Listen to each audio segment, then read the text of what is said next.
आपके अपने YouTube channel technical with Poonia sir पे आपका हार्दिक स्वागत है। और हम आशा कर रहे हैं कि आप बच्चे रेगुलर अपनी टेक्निकल पोस्टों के लिए तैयारी कर रहे हो। उसी के लिए हमने YouTube के ऊपर आप बच्चों के लिए फ्री में थ्योरी की क्लासें और थ्योरी की क्लास के बाद हमारी MCQ क्लास आती है, वो सीरीज शुरू कर रखी है। 0 से लेकर टॉप लेवल तक हमारी क्लासें चलेगी। शुरू से लेकर अंत तक जितने भी चैप्टर हमारे टेक्निकल भर्तियों के अंदर होते हैं, सारे के सारे चैप्टरों की हम आप बच्चों के लिए theory plus MCQ class YouTube के ऊपर डेली दे रहे हैं। तो आपने क्लास अच्छे प्रकार से लेनी है, उसके बाद आपने MCQ क्वेश्चन देखने हैं।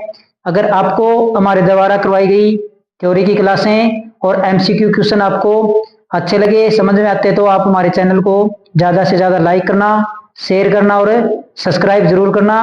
और जो ये क्लासें ये टेक्निकल भर्तियों के लिए काफ़ी उपयोगी क्लास है, फ्री में आपको YouTube के ऊपर सारी की सारी क्लासें आपको मिल जाएगी। उसी कड़ी में आज हम चैप्टर कर रहे थे घरेलू वायरिंग, डोमेस्टिक वायरिंग। इसकी एक ऑब्जेक्टिव टाइप हमने क्लास कर ली है। आज हमारी ऑब्जेक्टिव टाइप क्लास नंबर 2 है। तो क्लास 1 नंबर आपको कैसी लगी आप कमेंट बॉक्स में जरूर बताना। अगर हमारे द्वारा करवाई गई क्लास से आपको अच्छी लगी थी तो आप हमारे चैनल को ज़्यादा से ज़्यादा लाइक करना। तो आज हम शुरू करते हैं हमारे वायरिंग चैप्टर की क्लास नंबर 2। तो आज की क्लास का हमारा पहला क्वेश्चन है, छत पर कंसील्ड वायरिंग लगाने का काम क्या खत्म होने के बाद शुरू होता है। तो क्वेश्चन में हमसे पूछ रखा है, जब हम अंडरग्राउंड वायरिंग करते हैं घर के अंदर, जो अंडरग्राउंड वायरिंग होती है जिसको हम क्या बोलते हैं, कंसील्ड कंड्यूट वायरिंग बोलते हैं, तो पूछा जाता है उसका काम कब शुरू होता है। तो हमने जो पाइपें हैं वो कब डालनी होती है, जब हमने क्या करनी है, छत पर कंसील्ड वायरिंग लगाने का काम क्या खत्म शुरू होते ही होता है। ऑप्शन ए है centering, option B foundation, option C है लेंटर लगाने के बाद, ऑप्शन डी है इनमें से कोई नहीं। तो जो हमारा क्या होता है, हमारी ये छत होती है, इस छत के ऊपर हम क्या लगाते हैं, सरिया डाल के क्या लगाते हैं, लेंटर लगाते हैं। क्या लगाते हैं, सरिया डाल के क्या लगाते हैं, लेंटर। तो इसको हम बोलते हैं सेटरिंग। तो इस सेटरिंग के अंदर ही हम क्या करते हैं अपनी, तो इस सेटरिंग के अंदर ही हम हमारी क्या है, पाइपें डालते हैं। तो यहाँ पे हमारा जंक्शन बॉक्स लगता है। इस जंक्शन बॉक्स से हम क्या करते हैं, अलग अलग दीवार के लिए अलग अलग पाइपें डालते हैं। तो ये हमारा काम कब शुरू होता है, तो ये हमारा काम होता है सेटरिंग करने के तुरंत बाद हम क्या करते हैं, उसके अंदर पाइपें डालते हैं। तो क्या, तो क्वेश्चन में यही पूछ रहा है, छत पर कंसील्ड वायरिंग लगाने का काम क्या खत्म होने के बाद होता है। तो हमारा सेटरिंग लगाने के बाद हमारी क्या होती है, उसके अंदर पाइपें डाली जाती है सेटरिंग के अंदर ही। फिर उसके ऊपर क्या लगाया जाता है, लेंटर लगाया जाता है। उसके बाद क्या लगाया जाता है, लेंटर लगाया जाता है। नेक्स्ट क्वेश्चन हमारा है,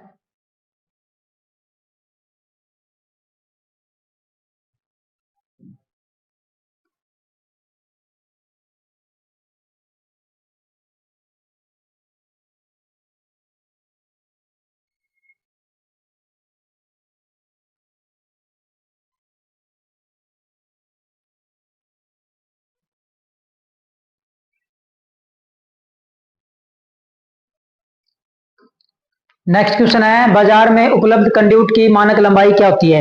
जब हम सेटरिंग करते हैं उसके बाद हमारी क्या डाली जाती है, पाइप डाली जाती है। तो पूछ रहा है बाजार के अंदर जो मानक लंबाई होती है कंड्यूट पाइप की वो कितने मीटर की होती है, जो हम जिसके अंदर से हमने क्या है तारे लेके जानी है। तो ये हमारी क्या है, कंड्यूट पाइप है। तो इसकी मानक लंबाई पूछ रखा है बाजार में। मानक लंबाई का मतलब स्टैंडर्ड लेंथ कितनी होती है। मानक लंबाई के बारे में पूछ रहा है, कितने मीटर होती है, 2 मीटर होती है, 5 मीटर होती है, 3 मीटर होती है, 10 मीटर होती है। तो बाजार में उपलब्ध कंड्यूट की मानक लंबाई हमारी कितनी होती है। तो बाजार में उपलब्ध कंड्यूट की मानक लंबाई हमारे पास कितनी होती है, तो हमारे पास होती है 3 मीटर। 3 मीटर में लगभग 10 फुट के बराबर हो जाती है हमारी एक पाइप। कितने, 10 फुट के लगभग हमारी क्या होती है, एक पाइप हो जाती है। नेक्स्ट क्वेश्चन हमारे पास है,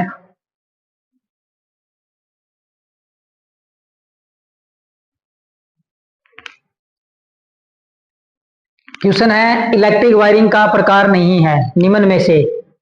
तो क्वेश्चन में हमसे पूछ रखा है, इनमें से कौन सा इलेक्ट्रिक वायरिंग का प्रकार नहीं है। ऑप्शन ए है wooden casing capping, option B conduit wiring, option C cleat wiring, option D खुली वायरिंग। तो हमारे इलेक्ट्रिक वायरिंग के जो प्रकार हमारे पास क्या है, वुडन केसिंग केपिंग भी होती है, पीवीसी केसिंग केपिंग भी होती है, कंड्यूट वायरिंग भी होती है, कंड्यूट सरफेस वायरिंग भी होती है, क्लेट वायरिंग भी होती है। तो हमारे पास खुली प्रकार की वायरिंग नहीं होती। तो ऑप्शन नंबर डी हमारा क्या है, राइट आंसर है। तो खुले प्रकार की वायरिंग हमारे पास नहीं होती। वुडन की केसिंग केपिंग भी होती है, पीवीसी केसिंग केपिंग होती है, कंड्यूट सरफेस वायरिंग भी होती है, कंड्यूट कंसील्ड वायरिंग भी होती है, क्लेट वायरिंग भी होती है, अस्थायी वायरिंग भी होती है हमारे पास। तो नेक्स्ट हमारे पास क्वेश्चन है,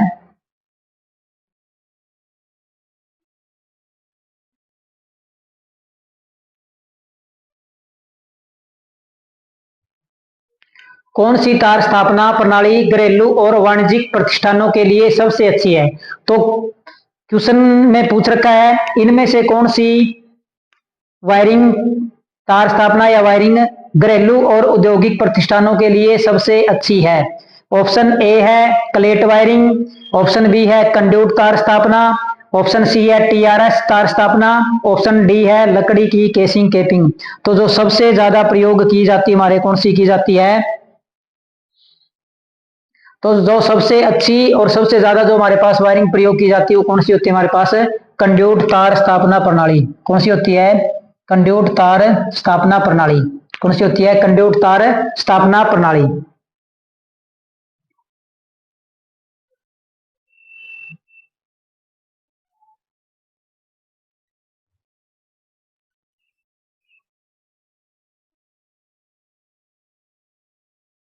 नेक्स्ट क्वेश्चन है किस प्रकार की वायरिंग अधिक यांत्रिक और अग्नि से सुरक्षित है? तो इनमें से कौन सी वायरिंग है जो यांत्रिक रूप से और अग्नि से सुरक्षित होती है? तो ऐसी हमारे पास कौन सी वायरिंग होती है जिसके ऊपर आग का भी कोई खतरा नहीं होता और भारी चोट का भी क्या नहीं होता, कोई असर नहीं होता, और यांत्रिक रूप से क्या होती है, मजबूत होती है? ऑप्शन ए है कंड्यूट वायरिंग, ऑप्शन बी है casing capping wiring, option C batten wiring, option D है क्लेट वायरिंग। तो किस प्रकार की वायरिंग है जो अधिक यांत्रिक और अग्नि से सुरक्षित है?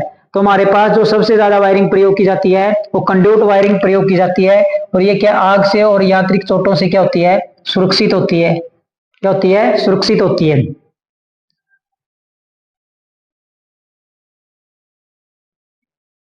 नेक्स्ट क्वेश्चन हमारे पास है कंड्यूट वायरिंग में दो सैडलों के बीच अधिकतम दूरी होती है। तो दो सैडलों के बीच अधिकतम दूरी पूछ रखी कितनी होती है हमारे?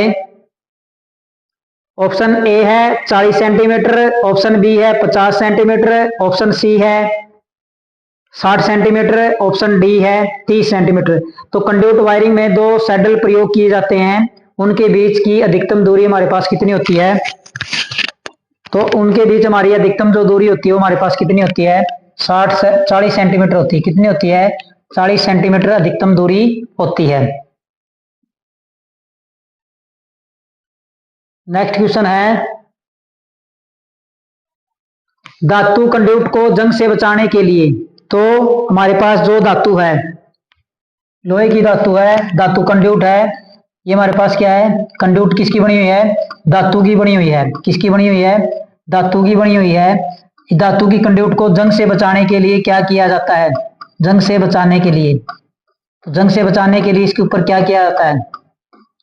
ऑप्शन ए कह रहा है वार्निश लगाई जाती है, ऑप्शन बी कह रहा है ग्रीस लगाया जाता है, ऑप्शन सी गैल्वेनीकरण करके, ऑप्शन डी इनमें से कोई नहीं। तो धातु को जंग से बचाने के लिए हम क्या करते हैं, उसके ऊपर जीआई की परत चढ़ा देते हैं, गैल्वेनीकरण की लेयर चढ़ा देते हैं। गैल्वेनीकरण करके हम क्या कर सकते हैं, उसको जंग से बचा सकते हैं। ऑप्शन नंबर सी हमारा क्या है, राइट आंसर है। ऑप्शन सी हमारा क्या है, राइट आंसर है। गैल्वेनीकरण करके हम क्या कर सकते हैं, धातु को जंग से बचा सकते हैं। नेक्स्ट क्वेश्चन है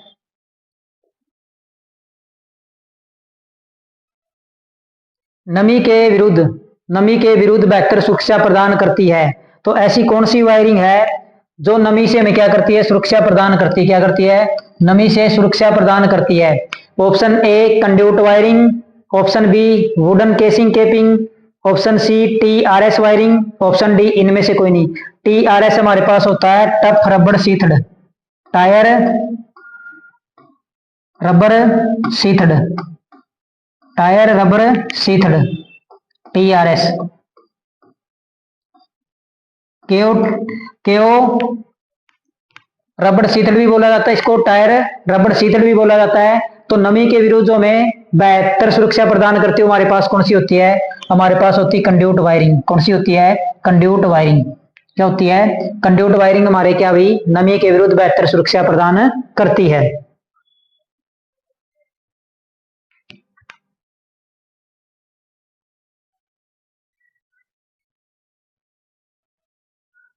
नेक्स्ट क्वेश्चन है,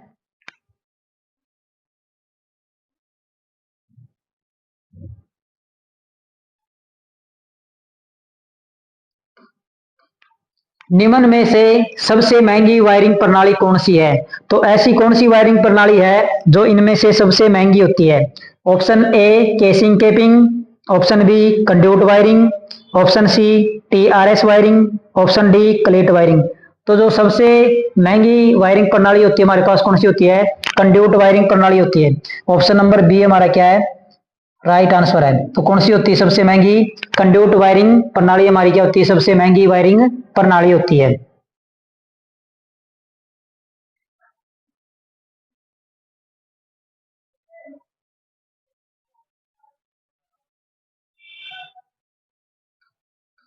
तो नेक्स्ट क्वेश्चन है, गुप्त कंड्यूट तार स्थापना प्रणाली के संबंध में कौन सा विकल्प गलत है? तो गुप्त का मतलब है कंसील्ड कंसील्ड कंड्यूट वायरिंग, और इसको हम क्या बोलते हैं? Underground wiring. क्या बोलते हैं? Underground wiring. क्या बोलते हैं? Underground wiring. क्या बोलते हैं? अंडरग्राउंड वायरिंग बोलते हैं। तो इनमें से कह रहा है, इनमें से गुप्त कंड्यूट तार स्थापना के संबंध में कौन सा विकल्प गलत है? ऑप्शन ए स्थापना आसान है, ऑप्शन बी है विद्युत झटके का खतरा नहीं है, ऑप्शन बी सरफेस कंड्यूट से महंगी है, ऑप्शन डी विश्वसनीय और सुरक्षित है। जब हम क्या करते हैं, कंड्यूट का मतलब है जो वायरिंग हमारी क्या होती है? लेंटर लगाने से पहले जो वायरिंग स्थापित की जाती है, अंडरग्राउंड वायरिंग है। तो क्या है? विद्युत के झटकों से क्या है? खतरा नहीं है, विद्युत के झटके उसके अंदर नहीं लगते। दूसरा क्या भी सरफेस के अंदर जो हम दीवार के ऊपर कंड्यूट वायरिंग करते हैं उससे क्या ये महंगी अंडरग्राउंड वाली और विश्वसनीय और क्या है? सुरक्षित है। तो इसकी स्थापना क्या है? आसान नहीं है। तो इसके लिए हमें कुशल कारीगर की क्या होगी? जरूरत होगी गुप्त तार स्थापना के अंदर। तो ऑप्शन नंबर ए हमारा क्या है? राइट आंसर है।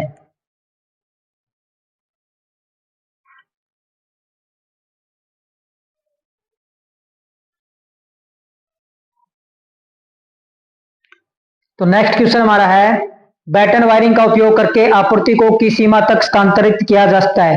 तो ये हमसे पूछ रहा है बैटन वायरिंग का प्रयोग करके हम कितने वोल्टेज को स्थानांतरित कर सकते हैं? ऑप्शन ए है 240 वोल्टेज, ऑप्शन बी है 440 वोल्टेज, ऑप्शन सी है 480 वोल्टेज और ऑप्शन डी है इनमें से कोई नहीं।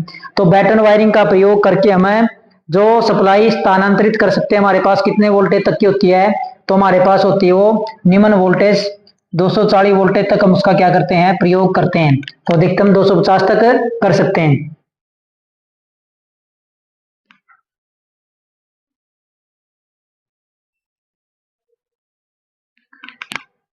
नेक्स्ट क्वेश्चन है, कौन सी वायरिंग का प्रकार दिखने में दूसरे से अच्छा है?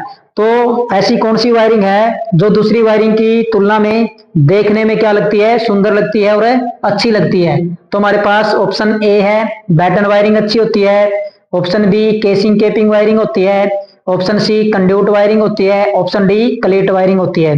तो इनमें से ऐसी कौन सी वायरिंग है जो तीन में से क्या है? देखने में सबसे अच्छी लगती है। तो हमारे पास कौन सी होती है? तो हमारे पास कौन सी होती है? Conduit wiring. तो कौन सी होती है?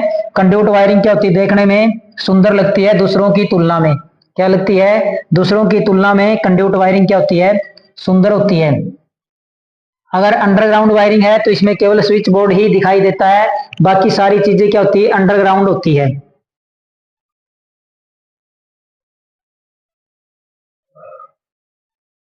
नेक्स्ट क्वेश्चन है, इलेक्ट्रिकल वायरिंग में टीआरएस की फुल फॉर्म क्या है? इलेक्ट्रिक वायरिंग में टी आर एस की फुल फॉर्म क्या है? ऑप्शन ए टफ रबड़ सीसा, ऑप्शन बी टफ रबड़ sheathed, option C tough resistance cable, option D tough रबड़ स्टील। तो टीआरएस की फुल फॉर्म हमने पहले भी बताई थी आपको क्या होती है। तो टीआरएस की जो फुल फॉर्म होती है हमारे पास क्या होती है? टफ रबड़ सीथड। क्या होती है? टफ रबड़ सीथड इसकी क्या होती है? फुल फॉर्म होती है। नेक्स्ट क्वेश्चन है, वह वायरिंग सिस्टम जिसमें पीवीसी इंसुलेटेड तार होते हैं, तो ऐसी कौन सी वायरिंग है जिसमें पीवीसी इंसुलेटेड तारों का प्रयोग किया जाता है? Polyvinyl chloride. तो पीवीसी की फुल फॉर्म क्या होती है? तो पीवीसी की फुल फॉर्म होती है पॉलीविनाइल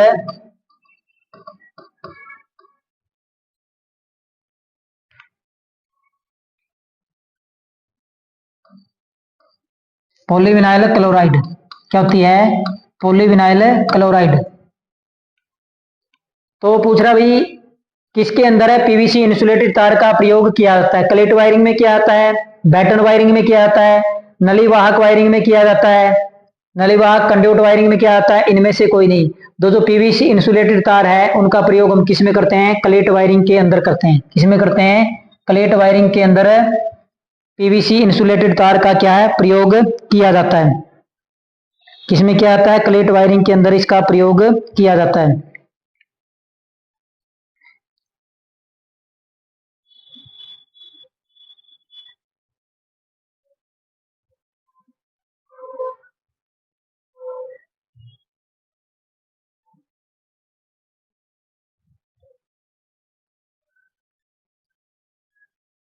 नेक्स्ट क्वेश्चन है, किस कंड्यूट का उपयोग आमतौर पर वाणिज्यिक और औद्योगिक वायरिंग में होता है? तो जब हमने क्या करना है, वाणिज्यिक और उद्योगों के अंदर जो वायरिंग करनी है उसमें किस प्रकार की कंड्यूट का प्रयोग किया जाता है, किस प्रकार की पाइप का प्रयोग किया जाता है? ये क्वेश्चन कह रहा है किस कंड्यूट का उपयोग आमतौर पर वाणिज्यिक और औद्योगिक वायरिंग में होता है। ऑप्शन ए है बारी गेज की, ऑप्शन बी है हल्के गेज की लाइट गेज की, ऑप्शन सी है सीम वेल्डेड कंड्यूट का प्रयोग किया जाता है, ऑप्शन डी लचीली केबल का प्रयोग किया जाता है। तो जब हमने क्या करनी है, औद्योगिक और वाणिज्यिक स्थानों की वायरिंग करनी है, उसके अंदर जो कंड्यूट प्रयोग की जाती है हमारे पास कौन सी होती है? वो सीम वेल्डेड कंड्यूट का प्रयोग किया जाता है। किसका? सीम वेल्डेड कंड्यूट का क्या किया जाता है? प्रयोग किया जाता है।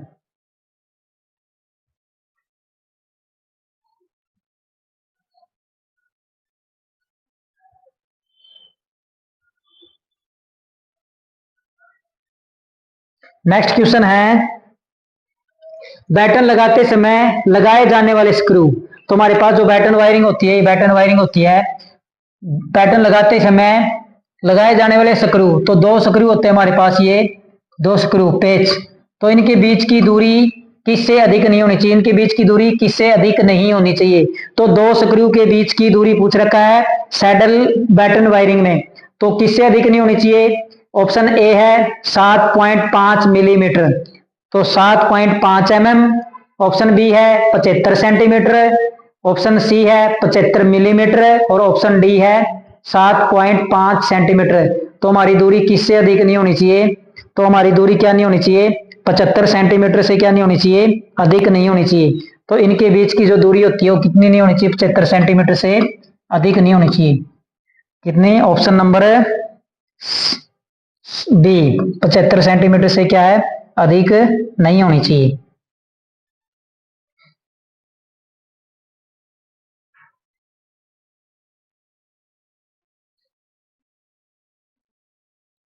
नेक्स्ट क्वेश्चन है, कंसील्ड तंत्र यानी कंसील्ड वायरिंग में सैडल स्विच को बॉक्स से लगभग कितनी दूरी पर लगाया जाता है? सैडल स्विच को बॉक्स से कितनी दूरी पर लगाया जाता है? Option A 60 centimetre, option B 45 centimetre, option C 30 centimetre, option D 75 centimetre.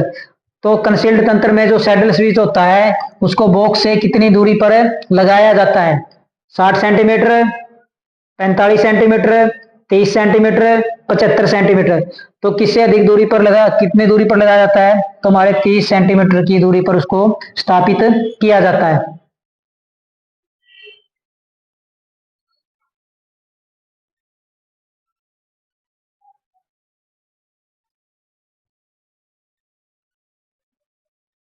तो नेक्स्ट क्वेश्चन हमारे पास है, कंड्यूट के साथ साथ अर्थ का तार बिछाने का विचार मुख्यतः है। तो पूछ रहा है जब हमने कंड्यूट वायरिंग कर रहे हैं तो उसके साथ अर्थ तार को बिछाया जाता है, उसका मुख्य क्या कारण है।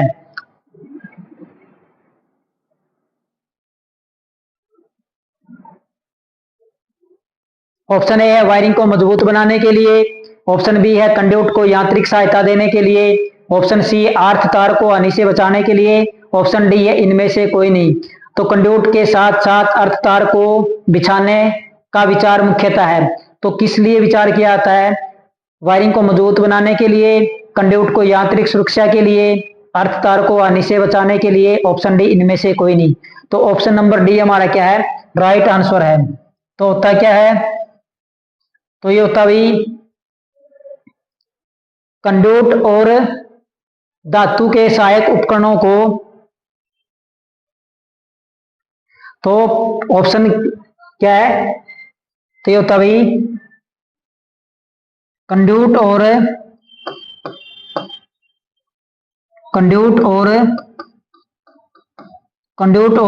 धातु उपकरणों को,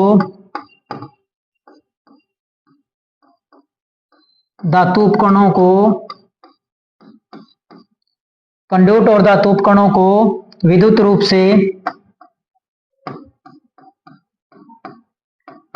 से सतत बनाने के लिए, किस लिए प्रयोग किया जाता है, कंड्यूट और धातु के उपकरणों को विद्युत रूप से सतत बनाने के लिए इसका प्रयोग किया जाता है।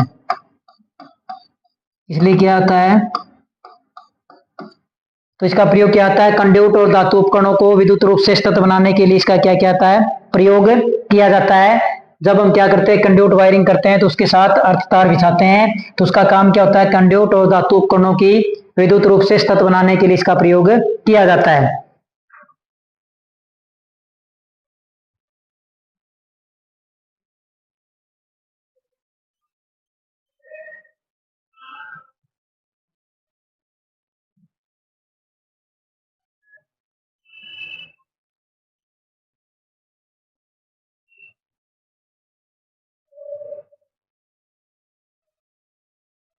तो नेक्स्ट क्वेश्चन हमारे पास है, किसी पावर सर्किट में 3 सीरीज में जुड़े लैंपों को कंट्रोल करने के लिए कितने स्विचों की आवश्यकता होगी।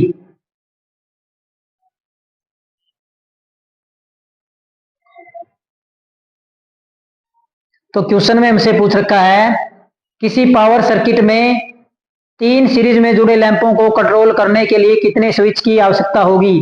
Option A 6 switch, option B 3 switch, option C 4 switch, option D 1 switch. तो हमारे पास क्या है, 3 लैंप है, लैंप नंबर 1, लैंप नंबर 2 और लैंप नंबर 3। तो पहले तो हमें सीरीज का पता होना चाहिए। तो सीरीज में हमारे क्या होते हैं, जो सीरीज सर्किट होता है हमारा, तो सीरीज का मतलब होता है पहले का अंतिम सिरा, पहले का अंतिम सिरा, पहले का अंतिम सिरा व दूसरे का प्रथम सिरा, प्रथम सिरा आपस में जुड़े होते हैं। क्या होते हैं, आपस में जुड़े होते हैं। क्या होते हैं, जुड़े होते हैं। तो ये होता है हमारे पास सीरीज सर्किट। क्या होता है, सीरीज सर्किट ये होता है हमारे पास। तो क्या होता है भाई, पहले का अंतिम सिरा व दूसरे का प्रथम सिरा आपस में जुड़े होते हैं। हमारे पास ये लैंप है, ये इसका पहला सिरा है और ये इसका क्या है, दूसरा है। ये हमारे पास दूसरा लैंप है, तो इसके भी ये 2 सिरे हैं और इसके भी ये 2 सिरे हैं। तो हमने लिखा भाई पहले का अंतिम सिरा, तो पहले का अंतिम सिरा हमारे पास ये है और दूसरे का प्रथम सिरा हमारे पास ये है। तो ये आपस में क्या है, जुड़े हुए हैं। क्या है, ये आपस में जुड़ गए हैं। तो अब क्या है, अब दूसरा आ गया हमारे पास, तो दूसरे का अंतिम, दूसरे का अंतिम और तीसरे का पहला, ये आपस में क्या होते हैं, जुड़े होते हैं। तो इनको जोड़ दिया हमने। अब हमारे पास क्या बच गया, यहाँ पे हमारे पास बचा अंतिम। क्या होता है, ये हमारे पास क्या है, अंतिम है तीसरे का, और यहाँ पे पहले का हमारे पास क्या है, प्रथम सिरा। कौन सा है, प्रथम सिरा है। अब हमने क्या करना है, अब ये 2 तार आ गई हमारे पास, एक ये आ गई यहाँ से और एक हमारे पास ये आ गई। अब ये कह रहा है ये 3 लैंप क्या है सीरीज के अंदर जुड़े हुए हैं। किस में जुड़े हुए हैं? 3 लैंप ये सीरीज में जुड़े हुए हैं। तो पूछ रहा है इन 3 लैंपों को चलाने के लिए या कंट्रोल करने के लिए हमारे पास कितने स्विच की आवश्यकता होगी। तो हमारे 3 लैंप किस में जुड़े हुए हैं? सीरीज में जुड़े हुए हैं। तो यहाँ पे हमारे पास ये एक स्विच लगा दिया हमने। क्या लगा दिया? एक स्विच लगा दिया और इस स्विच में क्या दे दी? Phase supply. और यहाँ पे हमारी क्या आ गई? न्यूट्रल सप्लाई आ गई। तो इसको चलाने के लिए हमारे पास क्या है? एक स्विच की आवश्यकता होगी।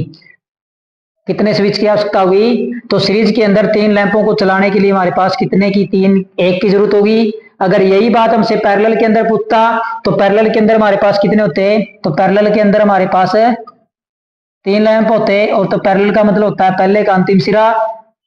जो हमारी घरेलू वायरिंग होती है पैरेलल के अंदर होती है। अगर पैरेलल में हमने कंट्रोल करना है तो हमारे पास कितने हैं?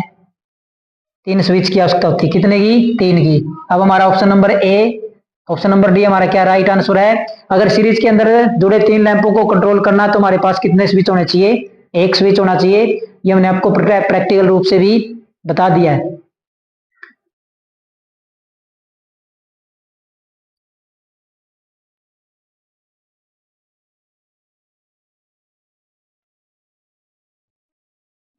तो नेक्स्ट क्वेश्चन हमारे पास है किस वायरिंग में 3 लैंप चलाने के लिए केवल 3 टू वे स्विच की आवश्यकता होगी। तो 3 तो लैंप चलाने हमने और 3 ही हमारे पास क्या होने चाहिए? टू वे स्विच होने चाहिए। 3 लैंप चलाने के लिए 3 टू वे स्विच की आवश्यकता होगी। ऑप्शन ए सीडीओ की वायरिंग में, ऑप्शन बी है गोदाम वायरिंग में, ऑप्शन सी है बैटन वायरिंग में, ऑप्शन डी है इनमें से कोई नहीं। तो 3 लैंप चलाने के लिए 3 टू वे स्विच की आवश्यकता होगी। तो कौन सी वायरिंग के अंदर होगी हमारी? तो जो हमारे पास जो वायरिंग होती है वो होती है हमारे पास इनमें से कोई नहीं। तो ऑप्शन नंबर डी हमारा क्या है? राइट आंसर है। ऑप्शन हमारा क्या होगा भाई? Tunnel wiring. क्या होगा? Tunnel wiring. टनल को हम क्या बोलते हैं? सुरंग वायरिंग। क्या बोलते हैं? सुरंग। तो देख लेते हैं हम किस प्रकार से हमारी सुरंग वायरिंग होती है। हमारे पास पहले है 3 लैंप। क्या है? 3 ये लैंप हमारे पास है और इनके लिए हमारे पास क्या है? 3 टू वे स्विच है। कितने हैं? 3 टू वे ही स्विच हमने क्या करने हैं? प्रयोग करने हैं। क्या करने हैं? 3 टू वे ही स्विच प्रयोग करने हैं। तो जो सुरंग वायरिंग की जाती है, तो सुरंग वायरिंग जो की जाती है हमारे पास क्या होती है? एक साथ 2 लैंप को ऑन करने के लिए हम ये वायरिंग करते हैं। इसके लिए एक साथ हमारे 2 लैंप ऑन हो जाए, क्योंकि सुरंग के अंदर हमारी क्या रहती है?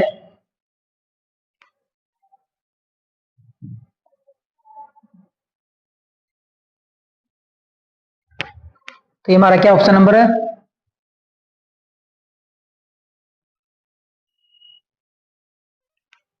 ऑप्शन नंबर डी हमारा है। तो ये हमारे पास है सुरंग वायरिंग। कौन सी है?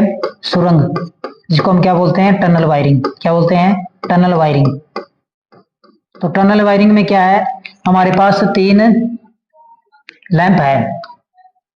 3 हो चाहे 4 हो, जितने लैंप होंगे उतने ही स्विच का प्रयोग किया जाता है। ये हमारे पास क्या है? टू वे स्विच है।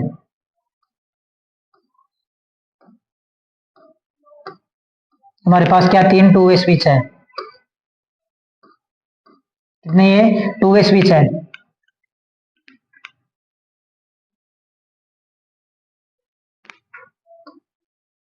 तो इसके ऊपर वाले पॉइंटों को हम क्या कर देते हैं? शॉर्ट कर देते हैं। तो यहां से हमने इसको क्या कर दिया है? शॉर्ट कर दिया। क्या कर दिया? इसको शॉर्ट कर दिया है। तो ये हमारे पास 3 लैंपों को चलाने के लिए हमारे पास क्या भाई?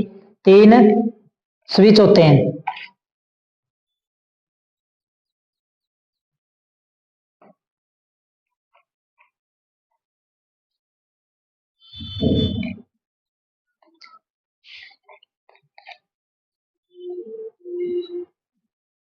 तो ये हमारे पास क्या है? यहां से हम इसको सप्लाई देते हैं। ये हमारे पास क्या ये न्यूट्रल सप्लाई दी है और यहां से हमने इसको क्या दी है? ये न्यूट्रल सप्लाई और ये फेस सप्लाई है। अब हमारे पास क्या है? तो हमने क्या करना? अब सुरंग वायरिंग करनी है। तो सुरंग वायरिंग का मतलब है जब हम एक स्विच को ऑन करेंगे तो हमारे 2 लैंप ऑन होने चाहिए। क्या होने चाहिए? 2 लैंप ऑन होने चाहिए। फिर जब हम आगे जाके स्विच ऑन करेंगे तो पीछे वाला लैंप बंद होना चाहिए और आगे वाला लैंप क्या उसके साथ ऑन होना चाहिए। तो हमने क्या करना है? तो इसके अंदर से हमने 2 तार निकालनी है। क्या? 2 तार निकाल के हमने क्या करना है? तो 2 तार निकाल के हमने जो लैंप नंबर 1 है, इसके एक पॉइंट पे हमने क्या दे देनी है, यहाँ से सप्लाई इसको देनी है, सप्लाई दे दी। जो दूसरी तार हमारी बची है ये हमने क्या करनी है, जो हमारा लैंप नंबर 2 है उसको देनी है। अब दो तार हमने ली थी, तो दो तार ली थी वो हमारे पास क्या होगी, इसके अंदर से दो तार निकाली, एक पहले लैंप को दे दी और एक दूसरे लैंप को दे दी। अब फिर हमने क्या करना है, यहाँ से दो तार फिर निकालनी है, दो तार निकाली हमने, तो हमारे पास एक तो ये पहला स्विच बच गया है, इस लैंप को देनी हमने, तो यहां से हमने, ये हमारी क्या होगी वायरिंग क्रॉसिंग, और यहां से इसको हमने क्या दे दी, सप्लाई दे दी। अब हम क्या करेंगे, जब ये लैंप ऑन करेंगे तो इसके बाद हमारे पास ये दो इससे निकल गई, इससे दो निकल गई, तो एक हमारी क्या है, जो ये दूसरी तार बची है ये हमारी कहां पे आएगी, तो ये आएगी हमारी लैंप नंबर 3 के अंदर, यहां से पहुंच गई। अब हमारे पास दो तार बच गई है, दो ही टर्मिनल बचे हैं, तो जो दूसरी तार हमारी क्या है, इस लैंप के पहले सिरे पे, यहां से हमने क्या दे दी इसको, सप्लाई दे दी, और दूसरी सप्लाई हमने इस लैंप को दे दी। तो ये होती है हमारी सुरंग वायरिंग या टनल वायरिंग। तो इसका मतलब क्या है, जब हम ये स्विच ऑन करेंगे तो ये लैंप ऑन होगा और ये लैंप ऑन होगा। जब हम आगे बढ़ेंगे तो ये लैंप, ये स्विच ऑन करेंगे तो ये लैंप ऑन हो जाएगा और ये लैंप ऑन हो जाएगा और ये क्या हो जाएगा, बंद हो जाएगा। फिर जब लास्ट में जाके हम ये क्या करेंगे, स्विच ऑन करेंगे तो ये दोनों ही लैंप क्या हो जाएंगे, बंद हो जाएंगे, क्योंकि हम आगे चले गए। इस प्रकार से हमारे क्या भाई, तीन लैंप को चलाने के लिए तीन टू वे स्विच की जरूरत होती है। तो हमारे किसके अंदर होती है, गोदाम वायरिंग के अंदर या टनल वायरिंग के अंदर। जितने लैंप लगाए जाएंगे उतने ही हमारे क्या होंगे, स्विच स्थापित किए जाएंगे। तो ये होती है हमारे पास बैटन सुरंग वायरिंग, क्या बोलते हैं इसको हम, सुरंग वायरिंग बोलते हैं। ये हमारी क्या है, सुरंग वायरिंग है। तो दो लैंप इसलिए ऑन किए जाते हैं क्योंकि सुरंग के अंदर क्या रहता है, अंधेरा रहता है, ताकि अधिक रोशनी मिल सके। तो एक स्विच के साथ दो लैंप ऑन किए जाते हैं, वहां पे हमारी क्या होती है, सुरंग वायरिंग होती है।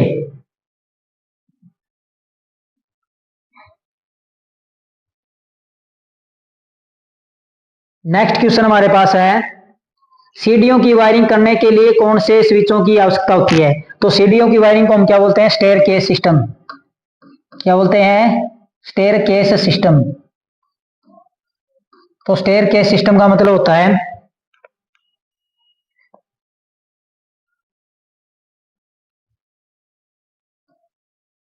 जैसे इस प्रकार से हमारी सीढ़ियां बनी होती है, क्या बनी होती है, इस प्रकार से हमारी सीढ़ियां बनी होती है। यहां से हमें क्या जाना होता है, ऊपर जाना होता है। तो इसका मतलब होता है हम लैंप वहां पे स्थापित करेंगे ताकि हमें नीचे भी रोशनी मिल सके और ऊपर वाले पोर्शन पे भी रोशनी मिल सके। तो यहाँ पे हम क्या करते हैं, लैंप को स्थापित करते हैं।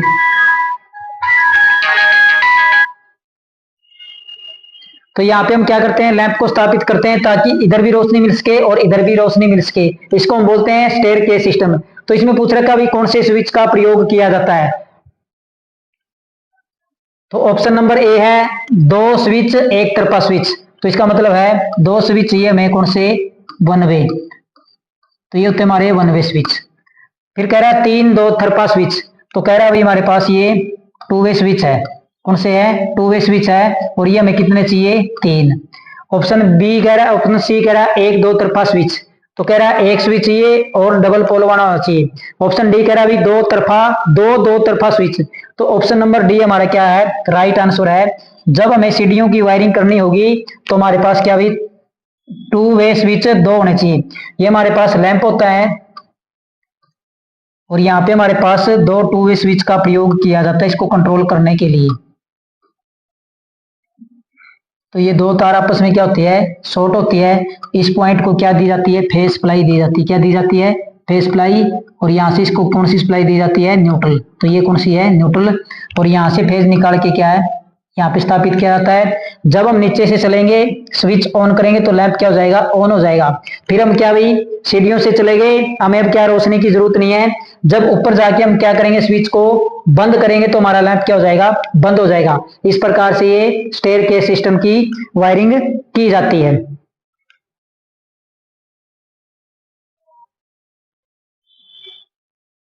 नेक्स्ट क्वेश्चन है, घरेलू वायरिंग में एल्बो का उपयोग तार की दिशा बदलने के लिए किया जाता है। तो एल्बो हमारे पास इस प्रकार से एल्बो होता है हमारे पास।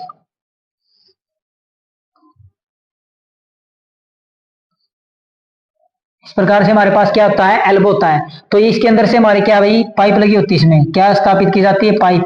तो पूछ रहा है इस एल्बो का प्रयोग तार को कितने घुमाने के लिए किया जाता है। तो ये कितने का एंगल हो गया हमारे पास, तो ये हमारे पास हो गया 90 डिग्री का।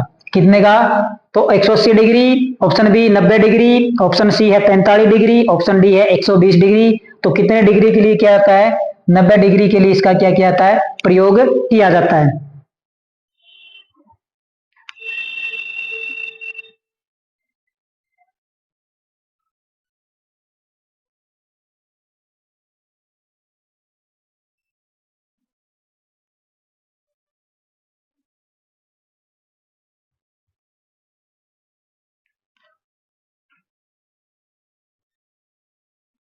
नेक्स्ट क्वेश्चन है, केबल ट्रे से केबल को कैसे फिक्स किया जाता है। तो केबल ट्रे हमारे पास इस प्रकार से होती है, इसके अंदर ये खांचे से बने होते हैं केबल ट्रे के अंदर, और केबल ट्रे के अंदर क्या की जाती है, केबल को बिछाया जाता है। मैटर लैग जैसी होती है केबल ट्रे, इसके अंदर हमारी क्या है, केबल बिछाई जाती है ऐसे। कह रहा है इस केबल को फिक्स करने के लिए किसका प्रयोग किया जाता है। ऑप्शन ए क्लैंप का, ऑप्शन बी नाइलॉन पट्टी से, ऑप्शन सी वायर वाइंडिंग से, ऑप्शन डी इनमें से कोई नहीं। तो केबल ट्रे के अंदर केबल को फिक्स किसके द्वारा किया जाता है, तो इसको जो फिक्स किया जाता है हमारे पास किसके साथ किया जाता है, क्लैंप से किया जाता है। तो किसके साथ किया जाता है, इसको क्लैंप की सहायता इसको क्या किया जाता है, फिक्स किया जाता है। ऑप्शन नंबर ए हमारा क्या है, राइट आंसर है।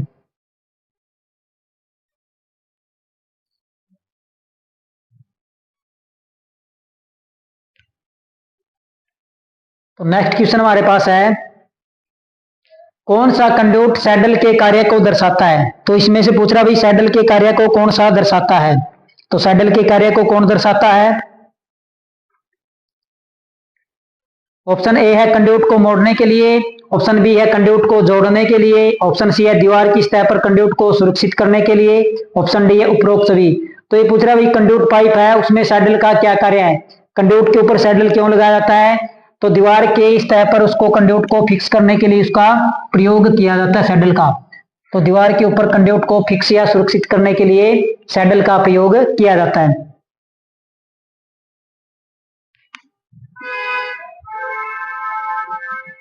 नेक्स्ट क्वेश्चन है, एल्बो का प्रयोग होता है। तो हमने एल्बो देखा था, ये हमारे पास इस प्रकार से एल्बो होता है।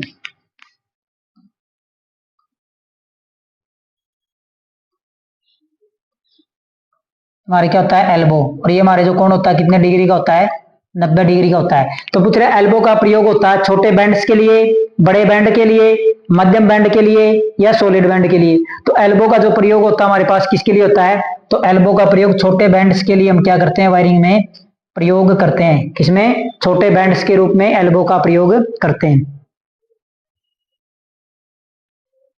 तो नेक्स्ट क्वेश्चन है, कंड्यूट एल्बो आमतौर पर स्थित होते हैं। तो पूछ रहा है कंड्यूट एल्बो आमतौर पर कैसे, कहां पर स्थित होते हैं, कहां पर फिक्स किया जाता है या कहां पर लगाया जाता है।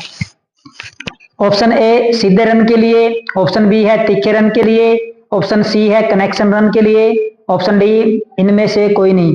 तो जब हम एल्बो का प्रयोग करते हैं तो हमारे पास कैसे होते हुए, तो एल्बो का प्रयोग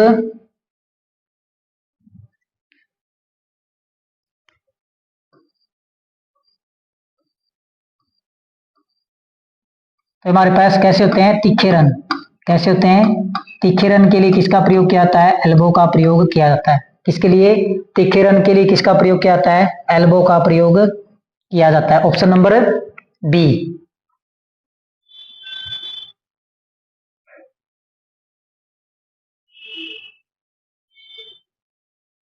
तो नेक्स्ट क्वेश्चन हमारे पास है, बहुमंजिला इमारत के लिए किस प्रकार की वायरिंग उपयुक्त होती है। हमारे पास कह रहा भाई 2 या 3 मंजिला इमारत है, उसके लिए किस प्रकार की वायरिंग का प्रयोग किया जाता है। Option a tree system, tree system का मतलब होता है इसमें वृक्ष की टहनियों की जैसे शाखाएं व उपशाखाएं होती है। ऑप्शन बी है रिंगमैन सिस्टम, ऑप्शन सी है वितरण सिस्टम, ऑप्शन डी है इनमें से कोई नहीं। तो बहुमंजिला इमारत में हमारे पास क्या होती है भाई, वृक्ष की टहनियों की तरह क्या है, वायरिंग फैली होती है। तो उसको हम क्या बोलते हैं भाई, ट्री सिस्टम वायरिंग उसके अंदर क्या की जाती है, प्रयोग की जाती है बहुमंजिला इमारत के अंदर।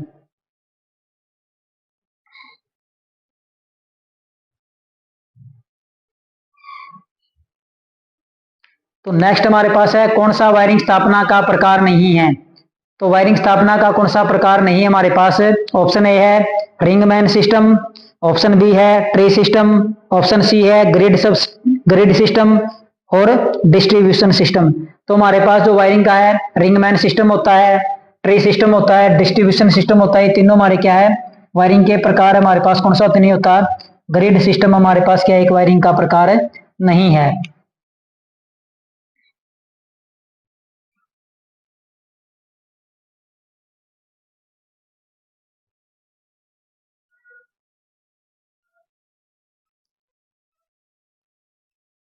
तो नेक्स्ट क्वेश्चन हमारे पास है लूपिंग इन लूपिंग आउट सिस्टम वाली घरेलू वायरिंग में न्यूट्रल को निम्नलिखित में से लूप इन और लूप आउट किया जाता है।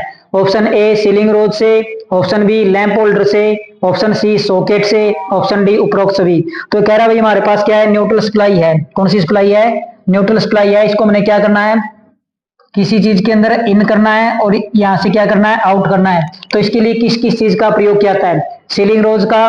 तो सीलिंग रोज हमारे पास जो पंखे लगे होते हैं वहां पे हमारा क्या होता है सीलिंग रोज होता है। और यहाँ से हम क्या कर सकते हैं न्यूट्रल सप्लाई को इन और आउट कर सकते हैं। हमारे पास फिर क्या होता है होल्डर होता है। क्या होता है होल्डर, होल्डर से यहाँ से देते हैं और यहीं से क्या कर लेते हैं वापिस निकाल लेते हैं। फिर हमारे पास एक होता है सॉकेट। तो सॉकेट में हम क्या देते हैं न्यूट्रल सप्लाई देते हैं और यहीं से क्या कर लेते हैं इसको इन और आउट कर लेते हैं। तो सीलिंग रोज से भी कर सकते हैं, लैंप होल्डर से भी कर सकते हैं और सॉकेट से भी कर सकते हैं। तो इसका मतलब जो हमारी न्यूट्रल सप्लाई है उसको इन और आउट हम क्या कर सकते हैं तीनों चीजों से कर सकते हैं। सॉकेट से कर सकते हैं, सीलिंग रोज से भी कर सकते हैं और लैंप होल्डर से भी क्या कर सकते हैं इन आउट कर सकते हैं हम।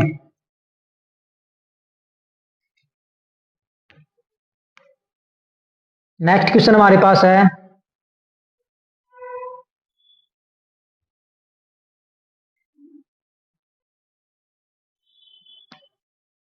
वायरिंग में सबसे कम जोड़ होते हैं। तो पूछ रहा है वायरिंग में सबसे कम जोड़ होते हैं निम्न में से तो ऐसी वायरिंग कौन सी हमारी जिसके अंदर सबसे कम जोड़ होते हैं। ऑप्शन ए है ट्री विधि, ऑप्शन बी है पासन विधि, ऑप्शन सी है संबंधक विधि, ऑप्शन डी है इनमें से कोई नहीं।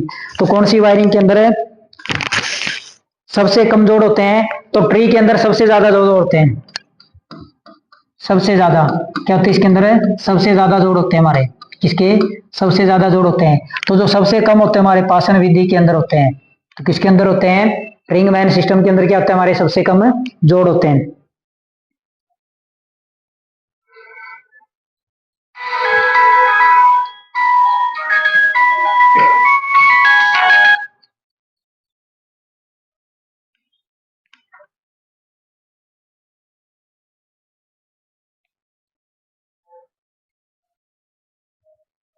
नेक्स्ट क्वेश्चन हमारे पास है घर की वायरिंग में प्रयुक्त लूपिंग इन लूपिंग आउट पद्धति में फेज वायरिंग में लूप इन लूप आउट होता है। इससे पहले हमने न्यूट्रल का पढ़ा था, अब हमसे किसका पूछ रखा है फेज का। तो कह रहा भाई जब हम घर की वायरिंग करते हैं तो जो फेज स्थापित किया जाता है हमारा फेज तार है उसको कहां से इन किया जाता है और कहां से आउट किया जाता है। ऑप्शन ए है सीलिंग रोज, ऑप्शन बी है स्विच, ऑप्शन सी है सॉकेट और ऑप्शन डी है उपरोक्त सभी। तो सीलिंग रोज से हमारी कौन सी सप्लाई न्यूट्रल कौन सा होता है न्यूट्रल इन और आउट होता है। सॉकेट से भी हमारी कौन सी होती है न्यूट्रल कौन सी होती है न्यूट्रल। तो ऑप्शन नंबर डी भी हमारा नहीं है। तो स्विच से हमारी क्या होती है जो फेज सप्लाई होती है वो क्या होती है इन और आउट होती है फेज वायर। तो कहां से होती है स्विच से।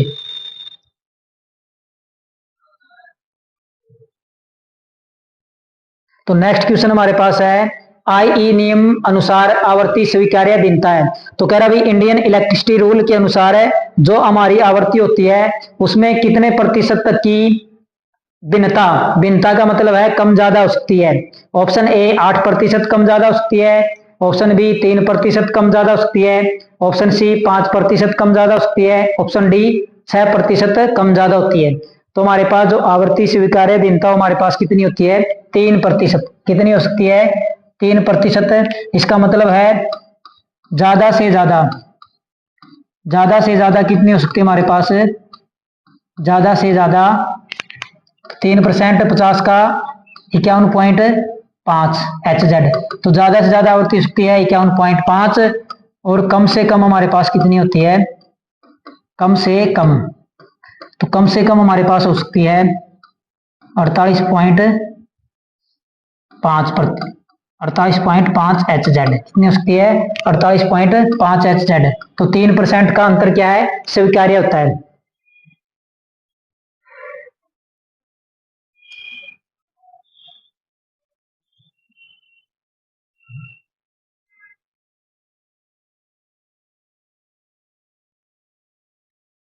नेक्स्ट क्वेश्चन है आईई नियम 54 के अनुसार।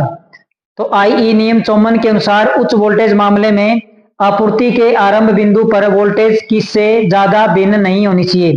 तो कह रहा भी आईई नियम इंडियन इलेक्ट्रिसिटी नियम के अनुसार जो नियम 54 है उसके अनुसार उच्च वोल्टेज में जो हमारी वोल्टेज होती है उसमें कितने प्रतिशत तक की गिरावट स्वीकार्य हो सकती है, कम हो सकती है या ज्यादा हो सकती है। ऑप्शन ए 8.5%, ऑप्शन बी है 6%, ऑप्शन सी है 12.5% और ऑप्शन डी है 14.5%। तो जो स्वीकार्य भिन्नता हमारे पास क्या भाई उच्च लाइन के अंदर है वो हमारे पास कितने तक हो सकती है? तो हमारे पास हो सकती है 12.5% तक। कितनी? 12.5% तक कम ज्यादा हो सकती है।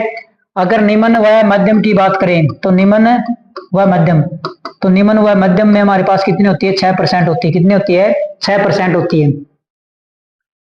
तो नेक्स्ट क्वेश्चन हमारा है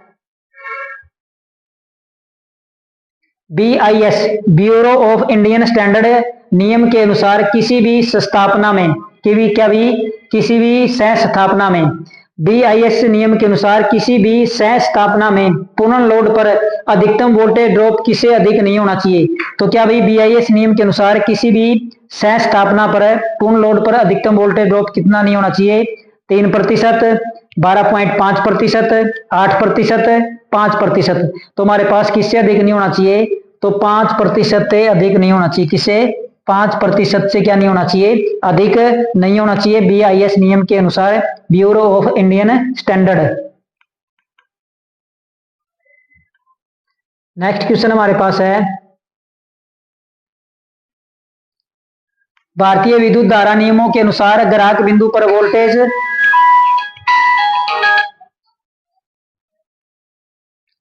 भारतीय विद्युत धारा नियमों के अनुसार ग्राहक बिंदु पर वोल्टेज बने रहना चाहिए। तो कितने तक बना रहना चाहिए? Option A 6%, option B 5%, option C 3%, option D 12.5%। तो 3% हमारे किसका होता है? आवृत्ति का होता है। किसका होता है? आवृत्ति का। ये हमारे पास किसका होता है? उच्च लाइन का, उच्च वोल्टेज का। ये हमारे पास क्या होता है भाई? पूर्ण लोड पर। तो हमारे पास जो ग्राहक बिंदु होता है तो हमारे पास कितने तक हो सकता है? ±6% तक का उस पर क्या रहना चाहिए भाई? वोल्टेज ड्रॉप बना रहना चाहिए।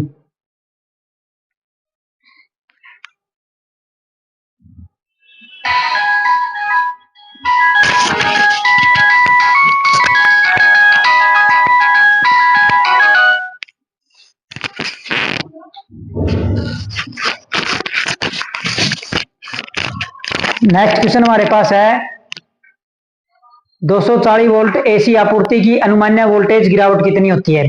तो 240 हमारी क्या होती है? ग्राहक बिंदु होती है, उसमें हमारी क्या होती है? प्लस माइनस 6% होती है। तो 240 का प्लस माइनस 6% हमारे पास कितना हो गया? 240 गुणा में 6 बटे में 100। 0 से 0 कैंसिल होगी, ये कट गया 3 पे, ये कटे हमारे 5 पे, तो ये हमारे 24 थी, ये 72/5। तो ये हमारे पास आ गया 5, 2, 1 पे भाग गया, फिर कितने बच गए हमारे पास? 2, 22, 4 पे, फिर हमारे पास कितने बच गए? 2, फिर हमारे पास कितना आ गया? 4। तो 14.4% से अधिक नहीं होना चाहिए। किसे? 14.4% से अधिक नहीं होना चाहिए। 10 वोल्टेज से अधिक नहीं होना चाहिए, 14 वोल्टेज से अधिक नहीं होना चाहिए, 20 वोल्टेज से अधिक नहीं होना चाहिए, इनमें से कोई नहीं। तो 14 पॉइंट, तो हमारा क्या भाई? 14.5 से कम है, 14.4 है, तो हमारा क्या भाई? 14 वोल्ट से अधिक नहीं होना चाहिए। किसे? 14 वोल्ट से अधिक नहीं होना चाहिए। नेक्स्ट क्वेश्चन हमारे पास है आईई नियम, इंडियन इलेक्ट्रिसिटी नियम के अनुसार सड़क पर प्रतिस्थापित उच्च वोल्टेज वाली ओवरहेड लाइनों की, क्या भाई उच्च वोल्टेज ओवरहेड लाइनों की ग्राउंड से क्लियरेंस कितनी होनी चाहिए? ये हमारे पास ओवरहेड लाइन है और ये हमारे पास क्या है? अर्थ है। तो इनके बीच में जो क्लियरेंस है, जो दूरी है, वो कितनी होनी चाहिए? आई नियम के अनुसार 4.7 मीटर होनी चाहिए, 6.1 मीटर होनी चाहिए, 1.5 मीटर होनी चाहिए, या 2.75 मीटर होनी चाहिए। तो ये हमारे कौन सी है, उच्च वोल्टेज वाली लाइन है। तो उच्च वोल्टेज वाली लाइन के लिए हमारे पास कितनी होनी चाहिए, 6.1 मीटर से अधिक होनी चाहिए ग्राउंड और ओवरहेड लाइन के बीच में दूरी। नेक्स्ट क्वेश्चन हमारे पास है, निम्न और मध्यम वोल्टेज लाइनों के लिए क्या है, निम्न और मध्यम वोल्टेज लाइनों के लिए सर्किट लाइन से सहित सड़क पर ओवरहेड लाइन व कंडक्टर के अधिकतम ऊंचाई होनी चाहिए। तो हमारे पास क्या है, इन दोनों के बीच में पूछ रखा है। और अब की बार क्या है, वोल्टेज क्या हमारे पास है, निम्न व मध्यम है। कौन सी है, निम्न व मध्यम है। पहले हमसे किसके बारे में पूछ रखा था, आई के हमारी पॉइंट थी 6.1 मीटर। अब हमसे मध्यम और निम्न के बारे में पूछ रहा है, 5.4 मीटर। ऑप्शन बी है,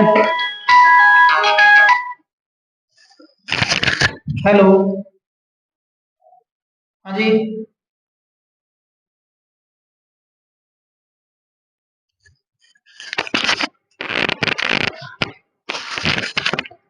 कितनी दूरी होनी चाहिए, 5.48 मीटर, सी 5.486 मीटर, ऑप्शन डी इनमें से कोई नहीं। तो हमारे पास कितनी होनी चाहिए, सी।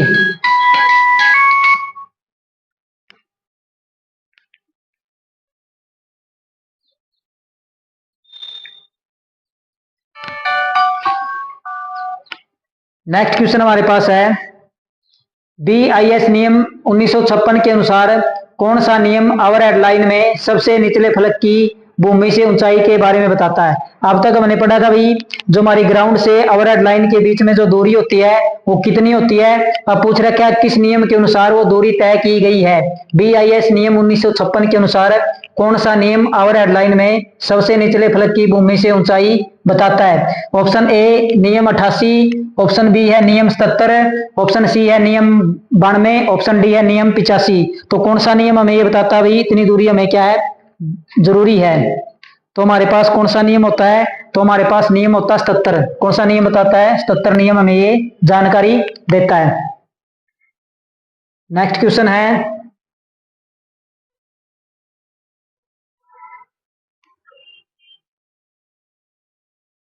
कौन सा नियम बिजली के झटके से पीड़ित लोगों को पुनर्जीवन का महत्व देता है। तो कह रहा भी वो कौन सा नियम है, जब किसी व्यक्ति को विद्युत का झटका लग गया और उसके पुनर्जीवन को महत्व देता है। ऑप्शन ए कट आउट नियम 46, ऑप्शन बी है कट आउट नियम 44, ऑप्शन सी है कट आउट नियम 88 और ऑप्शन डी इनमें से कोई नहीं। तो पुनर्जीवन का महत्व कौन सा नियम देता हमारे पास, तो हमारे पास कट आउट नियम 44 होता है। तो जब भी किसी व्यक्ति को विद्युत का झटका लग गया उसे पुनर्जीवन का जो महत्व देता हमारे पास कौन सा होता है, कट आउट नियम 48। इंपॉर्टेंट क्वेश्चन है।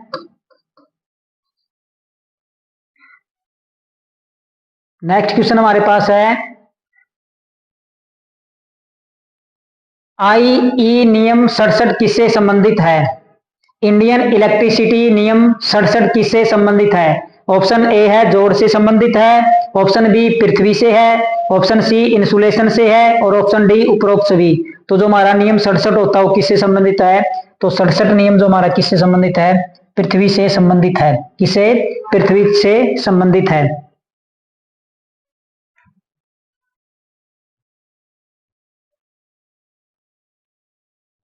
नेक्स्ट क्वेश्चन हमारा भाई,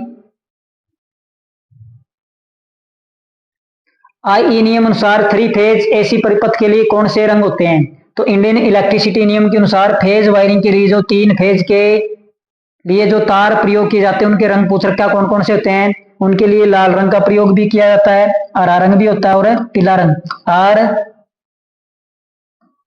RYB, रेड येलो ब्लू, लाल नीला और पीला। तो ऑप्शन नंबर ये गलत लिखा हुआ है। तो हमारे पास क्या भाई, तो हमारे पास जो होते हैं 3 फेज के लिए जो तार प्रयोग किए जाते हैं तो हमारे पास होते हैं वो, तो यहां से ऑप्शन नंबर बी,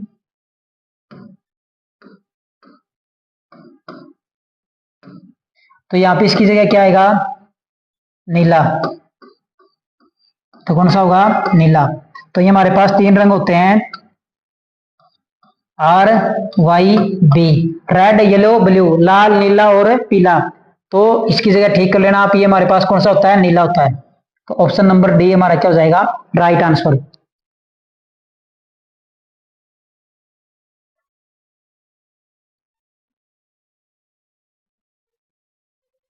तो नेक्स्ट क्वेश्चन हमारे पास है 5 या 15 एम्पियर, क्या है 5 या 15 एम्पियर 240 वोल्टेज के विद्युत सहायक उपकरणों की rating bureau of Indian standard 1293/1988 के अनुसार किस वर्ष 6 या 16 एम्पियर 240 वोल्टेज कर दिया गया था?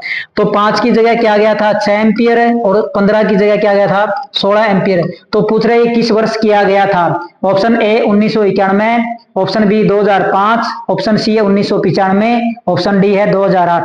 तो ये BIS नियम 1293/1988 के अनुसार 1991 के अंदर ये संशोधन किया गया था। 5 एम्पियर को 6 एम्पियर में बदल दिया और 15 एम्पियर को 16 एम्पियर में।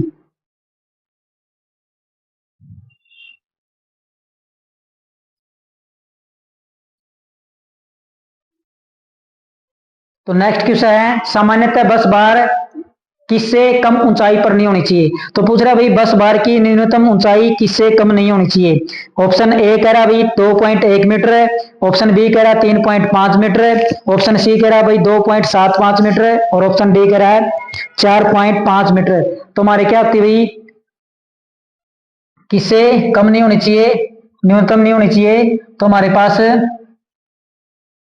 2.75 मीटर से कम नहीं होनी चाहिए। कितने 2.57 मीटर से कम नहीं होनी चाहिए।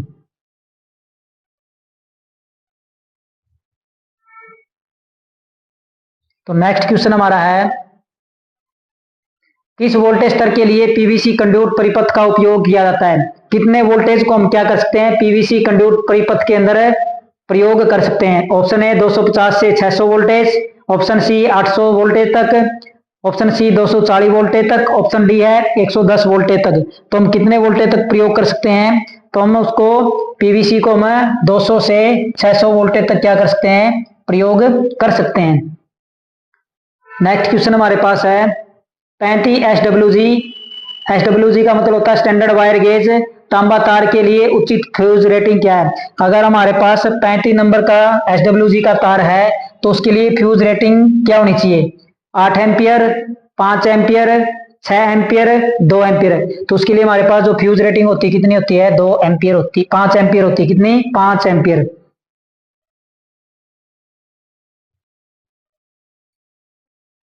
नेक्स्ट क्वेश्चन हमारे पास है केबल पर 7/22 कॉपर लिखा है यह क्या बताता है? तो कह रहा भाई केबल हमारे पास क्या है ये केबल है इसके ऊपर क्या लिखा हुआ है 7/22 कॉपर लिखा हुआ है। तो पूछ रहा है ये क्या बताता है? 7 केबल में कितने छोटे तार हैं, 22 केबल का व्यास है। ऑप्शन सी ए व बी दोनों और ऑप्शन डी इनमें से कोई नहीं। तो ऑप्शन नंबर ए व बी हमारा क्या होता है राइट आंसर है। तो इसका मतलब हमारे पास है ये हमारे पास केबल है तो इस केबल का व्यास हमारे पास कितना है 22 SWG। कितना है 22 SWG है। और इसके अंदर जो तारें निकलती है हमारे पास कितनी उनकी संख्या? तो जो छोटे तारों की संख्या हमारे पास कितनी है 1 2 3 4 5 6 और 7। ये होता है 7/22 का मतलब 7 छोटी तारें हैं और 22 केबल का क्या है व्यास है। नेक्स्ट क्वेश्चन हमारे पास है ECC का पूर्ण रूप क्या है? ECC का पूर्ण रूप क्या है? अर्थ कंडक्टर कंटिन्यूटी, ऑप्शन बी अर्थ कंटिन्यूटी कंडक्टर, ऑप्शन सी है अर्थ कैपेसिटी कंडक्टर, ऑप्शन डी है अर्थ केबल कंटिन्यूटी। तो हमारा क्या होता है ECC का पूर्ण रूप होता है earth continuity conductor. Option number B हमारा क्या है राइट आंसर है अर्थ कंटिन्यूटी कंडक्टर।